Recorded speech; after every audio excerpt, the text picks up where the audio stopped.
This part what I said to you is important for your understanding of something. And I want to make it quite clear that in all this impact of the UT sickle, there are some points that we need to emphasize for the members public. So that those who join the calling programs to speak with their views, without information, that we provide the information for them. I can start with first with what we recognize that took place during the period of sickle, and to which CTUSAB has to express its ultimate disappointment and discuss, I must add, we saw in Barbados for one of the first times that I can recall as a trade union practitioner, the engaging of union busting, where the government of Barbados that subscribed to the principles of good industrial relation practice to putting persons in the school system who are not even employees of the Ministry of Education. Those training teachers at Thurston College had no place in the school on that day. Those retired teachers had no place in the school at that day. The problem is, union busting in Barbados, thank God that we are not of that nature, that form of behavior. But elsewhere in the world, that could have been a calamity. It could have been a calamity.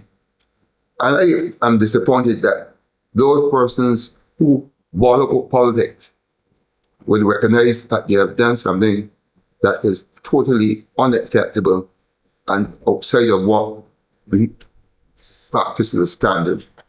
Union busting in some parts of the world is entertained, but for the most part it's illegal.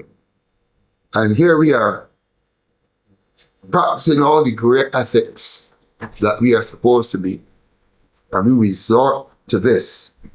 And we might be lucky that they ain't going to bring people off the street and put in the schools on a day, if you're going to go that far. And I wonder what would have happened if something happened in the school on that day to one of those persons. You see, unfortunately, I'm not saying it's what the public intended, but if the public is more interested in having the babysitting exercise carried out and not willing to look at objectively at the situation and the fairness of a situation, and there we're willing to subscribe, get the student at school at all costs, regardless whoever is there, then I think we are misunderstanding what the legal implications are when we bring people into the schools who are not trained, who are not employees. So poor pedophile at the end of the school on that day. I wonder what would have been the public would have been saying today. We have to take these things seriously, because as simple as we overlook them, I put it that way, this is what we are bringing ourselves to, the bottom of the pit, the behavior that we see exhibited.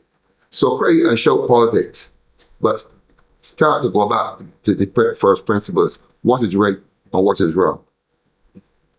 I want to make another point in that regard. As I made earlier, the B.U.T is a member of CTUSAB. The Barbados Union Teachers brought their matter to CTUSAB. It didn't bring it yesterday. It didn't bring it last week.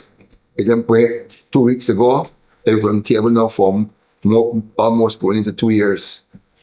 This matter, CTUSAB has been party to the discussions at the Ministry of Public Service. CTUSAB has led discussions during its regular meetings at the Ministry of Public Service on the same issue of B.U.T. And CTUSAB has been party to meetings of the Ministry of Education with B.U.T on the invitation of B.U.T. So we are very well aware of a lot of what has been ongoing, and we have been at meetings of the membership of B.U.T when meetings were called, and we are full of verse of what has transpired. And I want to make quite clear that B.U.T did and made on its own cognizance and made its decision. It was not influenced by the executive board or any personnel of CTUSAB, we do not interfere with the internal functioning of member organizations.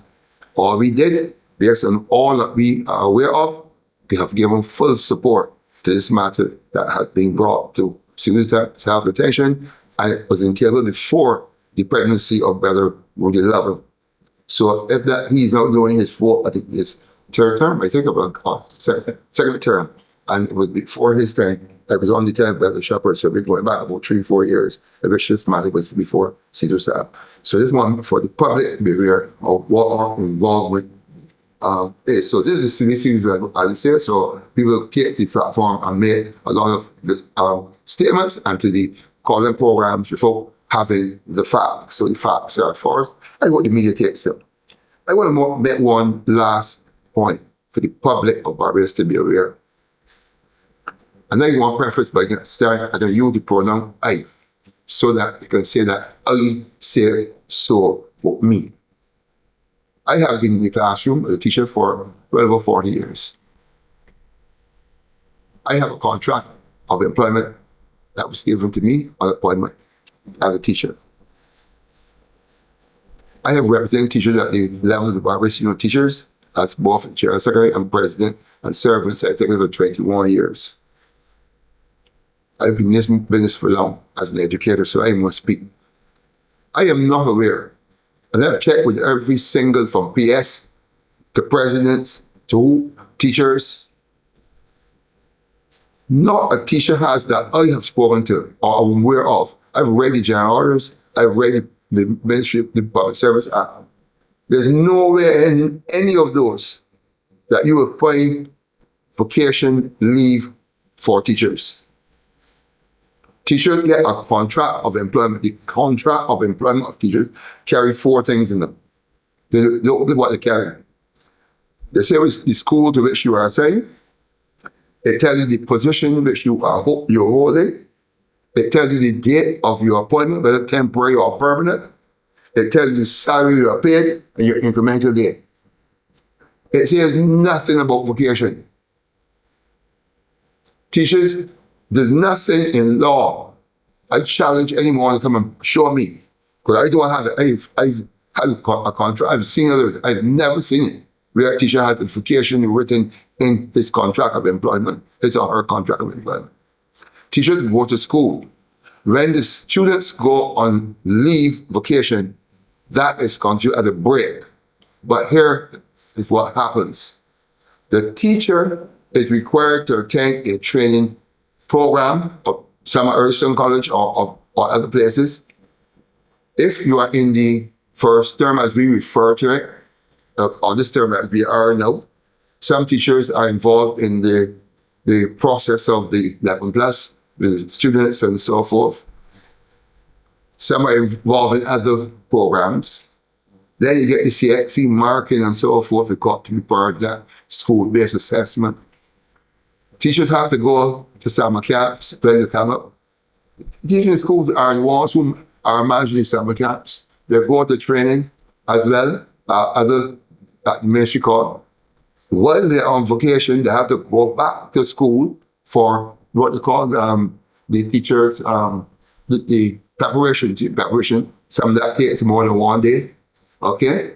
If they dare leave the island, they have to ask permission to go. They just can't get it and go anywhere. Okay? They're not like other members of the public service who are allotted X days vacation per year.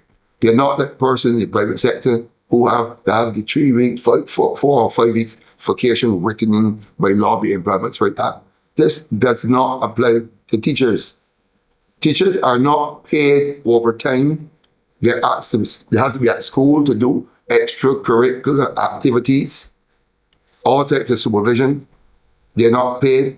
They go home at night and they prepare lesson plans. They can't walk back in for knowing the teaching the following day.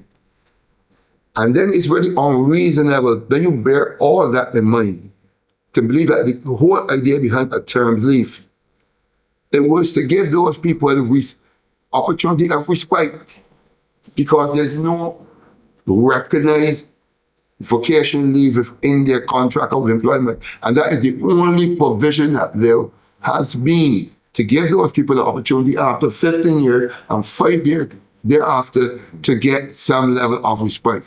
Now, is it not reasonable?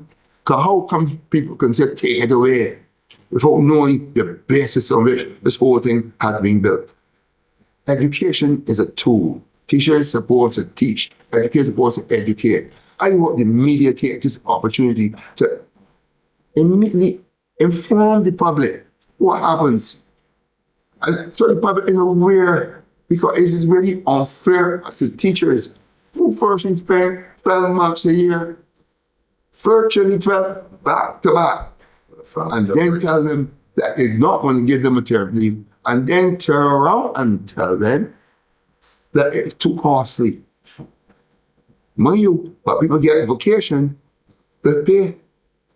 People in all sectors, whether the public sector, wherever you are, elsewhere, people get their vacation, 50 pay, and go home. Poor teachers in language got no pay, no overtime, no other form of compensation, but you get all they get is public ridicule and condemnation because it's over 2 days and no one baby sick. Now, if that is fair, and you call that politics, then may God rest his soul. Not that the person. You know what my premise is? We say this is political. So if the politicians want to make sure that their schools continue, they're going to go and bring you.